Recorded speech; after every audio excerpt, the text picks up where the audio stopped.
Hello बच्चों, स्वागत है आपका अपनी class exam study with you में। अभी तक जो है हम लोगों ने काफ़ी सारे इंपॉर्टेंट क्वेश्चन डिस्कस कर लिए हैं। आज हम लोग जो है वो आप लोगों के लिए राजनीति विज्ञान के कुछ इंपॉर्टेंट क्वेश्चन डिस्कस करने वाले हैं।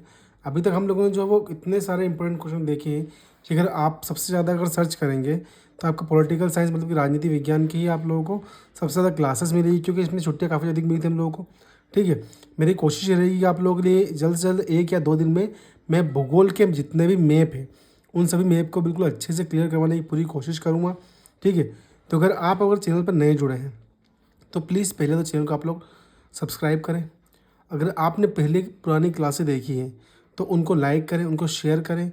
ठीक है, साथ ही साथ अगर आप हमारे टेलीग्राम ग्रुप से जुड़ना चाहते हैं या हमारे इंस्टाग्राम अकाउंट से जुड़ना चाहते हैं तो आप लोग कुछ नहीं कीजिएगा, आप तो सीधे जाइएगा हम लोगों की जो डिस्क्रिप्शन होती है। ठीक है, जो वीडियो चलता है ना, वीडियो के जो डिस्क्रिप्शन बॉक्स आता है उस डिस्क्रिप्शन बॉक्स में हम लोगों को टेलीग्राम अकाउंट की लिंक भी आप लोगों को दी हुई है। ठीक है, इंस्टाग्राम अकाउंट की लिंक भी आप लोगों को दी हुई है, तो आप लोग जाकर उसमें ऐड हो सकते हैं। ठीक है, तो हम लोग देखो बिना किसी देरी के आज का वीडियो हमारा स्टार्ट करते हैं, मतलब हमारी क्लास स्टार्ट करते हैं हम लोग। तो पहला क्वेश्चन क्या है, विलय पत्र क्या है। देखिए समझिएगा कि विलय पत्र होता क्या है। मैं आपको बताऊँ, विलय पत्र मतलब वो होता है ये किसी भी मतलब मान लो किसी भी चीज़ में शामिल होना या किसी को अपने अंदर समाहित करना, उसको क्या बोलते हैं हम लोग, विलय पत्र बोलते हैं। ठीक है, देखिए क्या बोला, विलय पत्र भारत में विलय के लिए विलय पत्र पर दस्तखत किए थे। ठीक है, भारत में विलय के लिए विलय पत्र पर दस्तखत किए थे। गवर्नर जनरल माउंटबेटन ने 27 अक्टूबर को इसे मंजूरी दी। विलयन पत्र का खाका हुबहू वही था जिसका भारत में शामिल हुए अन्य सैकड़ों रजवाड़ों ने अपनी अपनी रियासत को भारत में शामिल करने के लिए उपयोग किया था। इनमें न कोई शर्त और न ही रियासतों के लिए विशेष दर्जे जिसकी कोई मांग की थी। देखिए मैं आपको बताता हूँ, विलय पत्र मतलब वो था, हम इसको बोल सकते हैं कि देखो क्या है कि भारत के अंदर जितने भी देसी रजवाड़े थे, इसको बोल सकते हैं हमारी भाषा में देसी रियासत थी, उन सबको भारत में ऐड करना था। ऐड करना मतलब कि जोड़ना था। ठीक है, तो कारण ये था कि देखिए अगर मान लीजिए कि भारत द्वारा या ब्रिटिश सरकार द्वारा, ठीक है, उन्होंने जो कानून पारित किए गए थे, जो कानून उन्होंने बनाए गए थे, अगर वो किसी एक एक राज्य को या एक रजवाड़े को विशेष दर्जा या विशेष स्थान देते तो कहीं ना कहीं भेदभाव की स्थिति उत्पन्न होती। ठीक है ना, वो बोलते ना असामान्यता की स्थिति उत्पन्न होती। तो क्या किया था भारत सरकार ने या भारत के जो वरिष्ठ जो अधिकारी थे उन लोगों ने ये किया था, नेता जो थे उन्होंने किया था कि सभी को समान दर्जा दिया जाएगा। ठीक है, समान दर्जा देने से क्या होगा कि आर्थिक असंतोष नहीं फैलेगा और एक मान लो कि ऐसे राज्य, एक ऐसे राष्ट्र के निर्माण होगा जिसमें क्या है सभी के लिए समान अधिकार होंगे। ठीक है, अगला क्वेश्चन शरणार्थी समस्या को। देखो शरणार्थी क्या होते हैं सुनिएगा। शरणार्थी वे होते हैं जो किसी स्थान को त्याग कर या छोड़कर अन्य किसी स्थान पर आकर बस जाते हैं, उन्हें क्या बोलते हैं हम लोग, शरणार्थी बोलते हैं। ठीक है, सामान्य रूप से जब किसी देश के नागरिक विषय विषम परिस्थितियों में आत्मरक्षा के लिए किसी अन्य देश की सीमा का उल्लंघन करते हुए वह वहाँ शरण लेने के लिए विवश हो जाते हैं, तो इस प्रकार के लोगों को शरणार्थी कहते हैं। तथा इनके व्यवस्थापन, सुरक्षा, भोजन, आवास की व्यवस्था ही शरणार्थी समस्या कहलाती है। देखिएगा सुनिएगा कितनी अच्छी बात बोली उन लोगों ने कि शरणार्थी वो होते हैं जो मजबूर हो जाते हैं, वो अपने मन से नहीं छोड़ते, मजबूर हो जाते हैं। ठीक है, क्योंकि भाई मान लीजिए उनको जो साख सुविधा चाहिए, जो उनको रोज़मर्रा ज़िंदगी में जिन चीज़ों की आवश्यकता है, वह चीज़ें उनको वहाँ मिल नहीं रही है या उन पर शोषण किया जा रहा है, तो कोई भी व्यक्ति अगर होगा तो वह उस चीज़ से परेशान होगा, उस स्थान को त्यागेगा, मतलब छोड़ेगा। ठीक है, अब वो त्यागने के बाद क्या करता है, किसी अन्य स्थान पर जाकर बस जाता है। अब अन्य स्थान पर जाकर बसने से क्या होगा उसका, कि वह अन्य स्थान पर जाकर बसेगा ना, तो सबसे बड़ी समस्या है कि उसकी रहवास की वो रहेगा कहाँ पर वो। ठीक है, हम मान लीजिए अगर एक रात भी किसी व्यक्ति को अगर कहीं अन्य शहर में गुजारनी पड़े, सबसे बड़ी समस्या क्या होती है कि रहवास की, अब रहना कहाँ पे, उसके बाद खाना पानी भोजन की रहती है।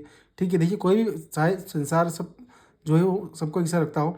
ठीक है, संसार में विभिन्न प्रकार के प्रकृति के लोग रहते हैं, परंतु हम लोग ये तो नहीं कह सकते कि प्रत्येक व्यक्ति जो है वो आपको 2 दिन 4 दिन 8 दिन 10 दिन 1 महीना 15 दिन या 2 महीने तक आपको एक्सेप्ट करेगा, वो कभी ना कभी तो आपको मना बोलेगा ना। ठीक है, तो इस समस्या को हम लोग क्या बोलते हैं, शरणार्थी समस्या कहते हैं हम लोग। ठीक है, फिर अगला क्वेश्चन मैं आपको दिखाता हूँ। देखिए मैं इंपॉर्टेंट क्वेश्चन ही आप लोगों को पढ़ा रहा हूँ। ठीक है, तो आप लोग क्लास को अच्छे से देखिएगा पहले तो, है ना। उसके अगला क्वेश्चन क्या है, क्वेश्चन नंबर हम लोग का देखते हैं हम लोग। तो छठा क्वेश्चन हम लोग का है ना।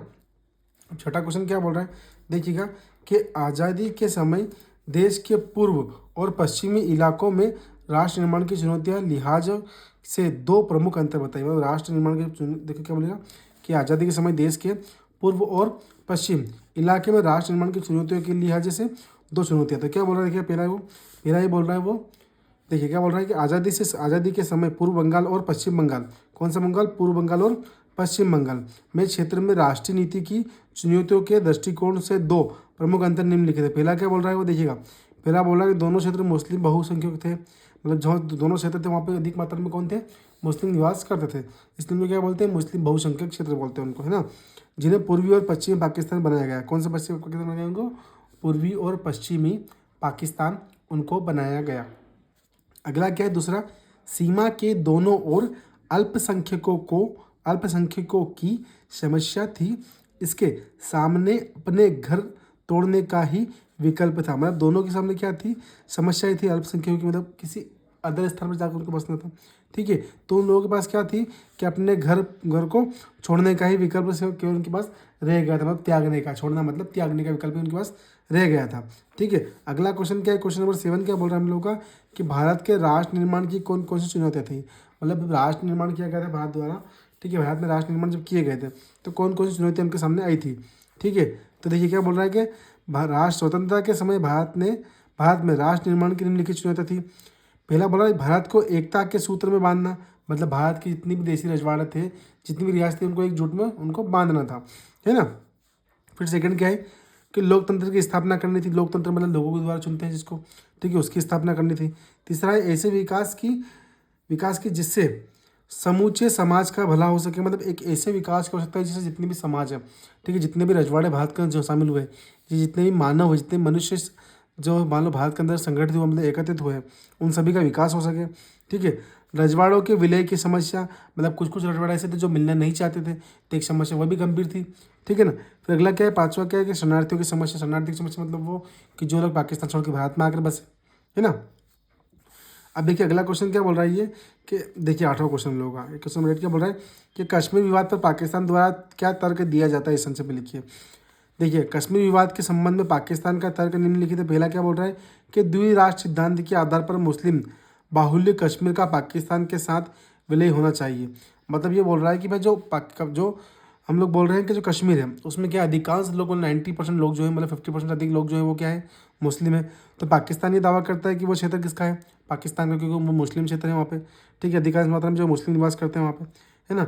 उसके बाद अगला क्या बोल रहा है, सेकंड देखिएगा वो सेकंड बोल रहा है कि कश्मीर राज्य का सदैव पाकिस्तान में सम्मिलित मुजफ्फराबाद, पुंछ आदि के क्षेत्रों से आर्थिक एवं भौगोलिक संबंध होने के कारण उसका विलय पाकिस्तान में होना चाहिए। मतलब कहीं ना कहीं निकट पड़ते हैं दोनों उससे, ठीक है। ये क्या है, व्यवसायिक नगर है, तो कहीं ना कहीं पाकिस्तान ये कहता है कि भाई उसका जो है वो विलय कायम होना चाहिए, पाकिस्तान में होना चाहिए, ठीक है, किसका, कश्मीर का, ठीक है। फिर अगला कोई बोल रहा है क्वेश्चन पॉइंट नंबर 3 क्या बोल रहा है हम लोगों का, पॉइंट नंबर 3 बोल रहा है कि भारत द्वारा आश्वासन देने के बावजूद जनमत संग्रह न किया जाना विलयन को अपूर्ण माना जाएगा, ठीक है।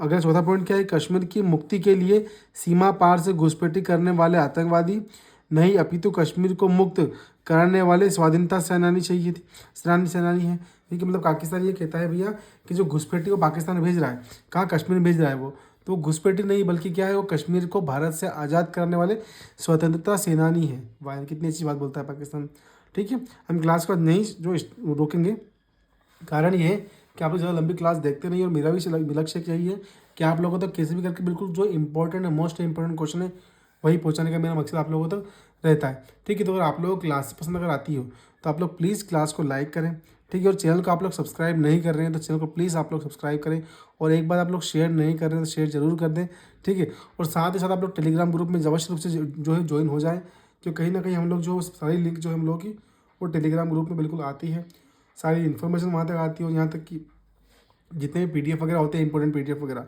वो मैं जो है डेली टेलीग्राम पे जो है अपलोड करता हूँ। तो आप लोग जुड़े जरूर रहें। Thank you so much.